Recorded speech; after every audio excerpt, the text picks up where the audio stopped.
Hi everyone, my name is Ella Tepper. I'm the Graduate Assistant for Student Organizations here at FAU, and I also co-teach one of the sections of LDR with Katie Burke.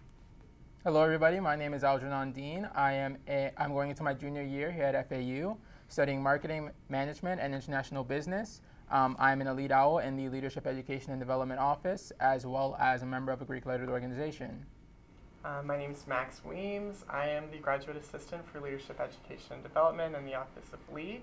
And so I get to work closely with these lovely people and student leaders. And I'm also involved in the student organization, the Planning Society at FAU. It's my academic organization for urban and regional planning. And so, yeah. Thank you very much for agreeing to participate within our leadership panel. So the first question will go towards you all. How do you define leadership? So for me personally, I think I define leadership as a developmental process in which you have a leader and you have followers who are all working towards a shared vision, and through that process are all learning about themselves and learning personal growth and development and being able to realize their full potential. I agree with Ella. And in the lead office, our definition is leadership is the art of mobilizing others who want to struggle for shared aspirations. So I definitely think that it's an ongoing developmental process in inspiring others and getting that shared vision for everyone to work towards in a team. And I really believe in authentic leadership, and that everybody can really identify the leadership within themselves. Everybody has leadership in their everyday life. No matter what you do, you get up in the morning, you go about your day. With leadership principles and philosophies, it can kind of shape the way in which you do things and the way you interact with people and your peers. I think that that's what leadership is, and just sort of being yourself about it too. I would never be disingenuous in any of my organizations, any of my activity, or whatever I'm trying to accomplish. I think that just kind of going about it exactly how you want to, and always speaking your mind and allowing others to do the same. I think that's leadership. Nice. So as leaders, there can be challenging times. What are some challenging times you have faced as a leader on campus, and how did you overcome them? Good question. So personally for me, one of my challenges that I faced was actually during my senior year of undergrad. I was running in the election for student body president, and through a long semester of not really knowing who was officially the winner, finally found out that my other candidate and I had not won. And a lot of people expected me to just kind of drop from my involvement and not really be as involved because of how conflicted and confusing the whole process was. And so I really took that opportunity to say leadership is really about the action and not about the position and the title that I hold. So I took the opportunity to work with student involvement and leadership, and I absolutely fell in love with working with students, working with them in leadership programs, and helping them develop, while they're here at FAU. And so I realized at that point that it really isn't about the title that you carry next to your name, but rather what you do with the experiences that you have here at FAU or outside of FAU. So that was a challenge that really I struggled with during that semester, but I found that in the end, through realizing that about myself and about leadership in general, I was able to find a new home, a new place to really thrive, and a new way to help students and serve. For me, one of the biggest challenges was coming into FAU. I was a super shy person, super reserved, not really much of a people person. I considered myself much of a hermit. And then in the spring semester of my freshman year, I decided to apply to become an orientation leader. And as an orientation leader, I knew this going into the process, that orientation leaders are very much people-oriented. During orientation season, at orientations, the orientation leaders are constantly interacting with parents and families and students, and really you're selling the school. And I doubted myself a lot because I didn't think that I could actually do that. I didn't think that I could actually market the school. So that was definitely a challenge for me in building up the confidence within myself to, do the job. And when I got started in doing the orientations, when they actually came around, and just really breaking out of my shell, that was the biggest thing for me. And I realized that after I did it once, after I just took the first step and went up to that first family, it was really like easy, and I kind of realized that all of it was just kind of in my mind, and I was just talking to families left and right after that. So the biggest challenge for me was definitely overcoming or breaking out of my shell, and I conquered it by just taking that one step forward.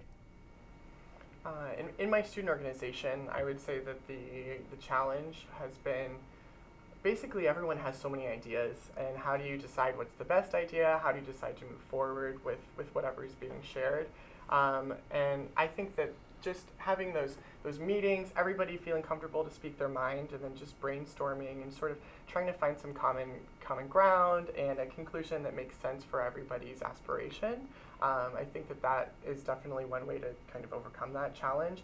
Another would just be dealing with the process. A lot of the things that we want to do as an organization, hosting events, ordering promotional items, those things, it seems like it's pretty simple, but it's actually kind of difficult, and you need to figure out what the process is and know what you're doing and plan in advance. And fortunately, we have people like Ella who are super informed on that process and happy to help. But still, that can set up an event for a failure if you don't have the items that you plan to have for a raffle, or if you thought you had a room reserved but you don't. So these things do happen. And then with my job as the graduate assistant for ilead, I think that our challenge is just I don't know. I guess it's a little bit student engagement. It's also meeting students where they are. I think that's always kind of our goal.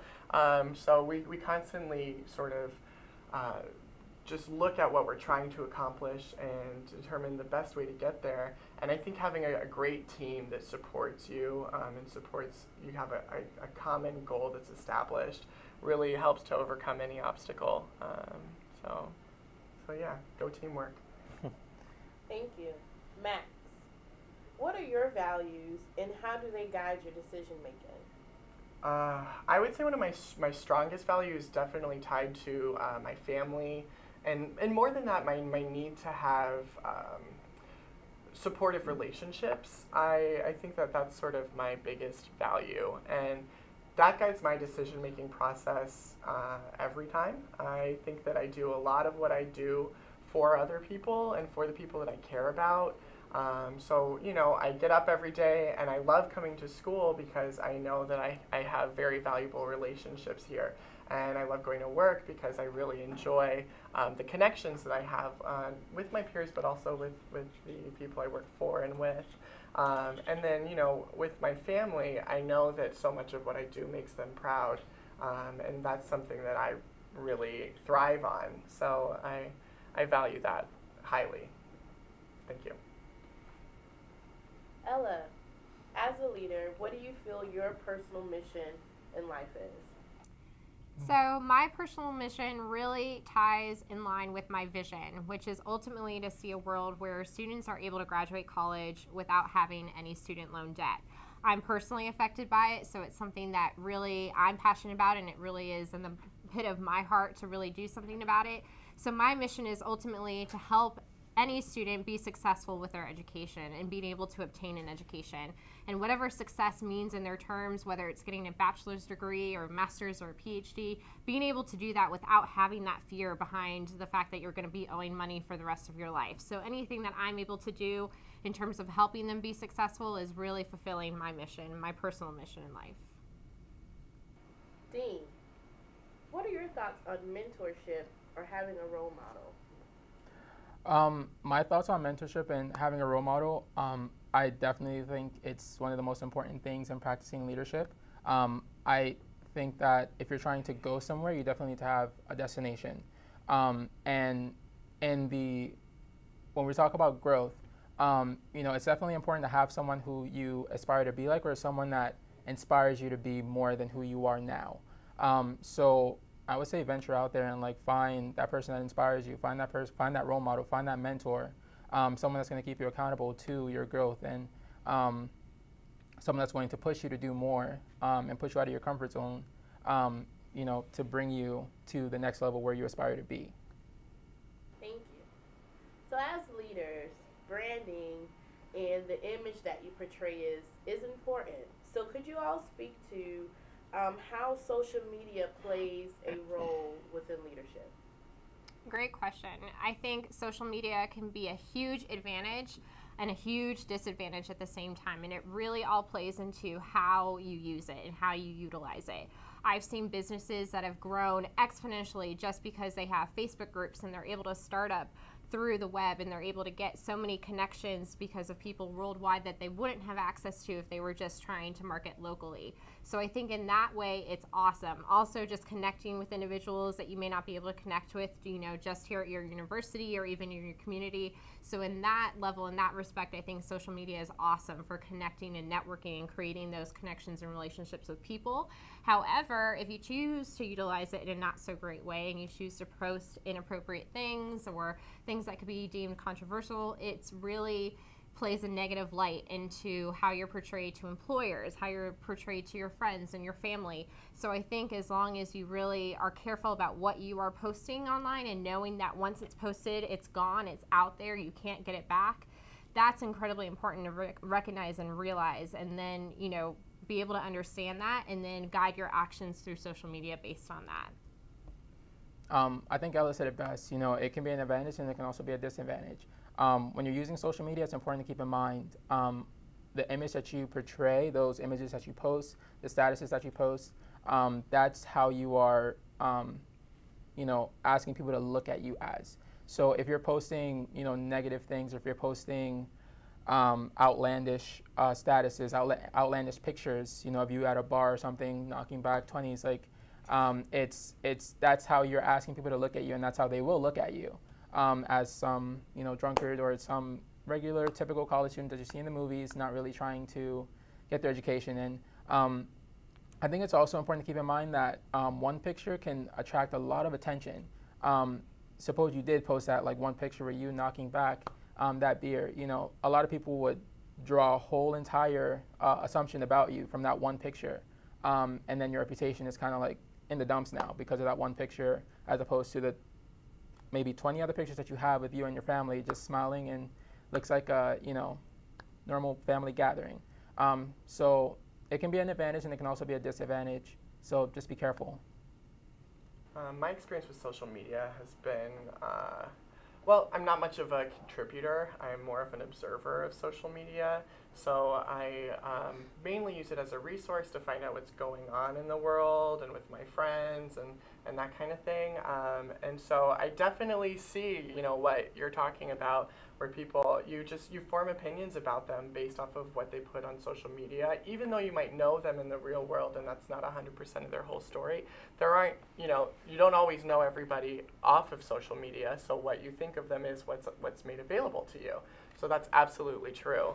But I think that there's so many opportunities now because of how interconnected we are and how we have such a globalized society, with things like LinkedIn, even for career building and everything like that. I wouldn't have expected that to be such a component of social media, and it really is today. I apply for all of my jobs online, and I'm sure all of my employers look me up on Google. So I think that that's a very real concern for people who might be posting outlandish pictures of them kicking back 20s. Yeah. So, what are 20s? Years. Okay. Or 40s. 40s, maybe. Same deal. Whatever. So, yeah, I would just say be careful, but also use it as a resource. It's a totally valuable tool. Yeah, and just to add into that as well, also going back to when you post things, being careful and being able to think about, what those consequences or reactions could be. Also know that when you go out and post things, you're representing your family, you're representing every organization that you're a part of, every institution that you're a part of, your workplace. Even though you may not have that posted on your social media profile, people know who you are and people know where you're associated with. So just keep that in mind as well, that you're representing more than just your name and yourself, but rather everything that you're a part of when you do post things. Thank you. So on your path of developing as an exemplary leader, I'm pretty sure that there are individuals that have inspired you. So who is a leader that you admire or aspire to be like, and why?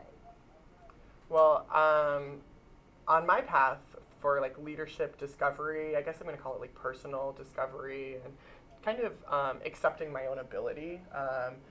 I think that that's been mostly formative in my college years, like within the past 2 years specifically.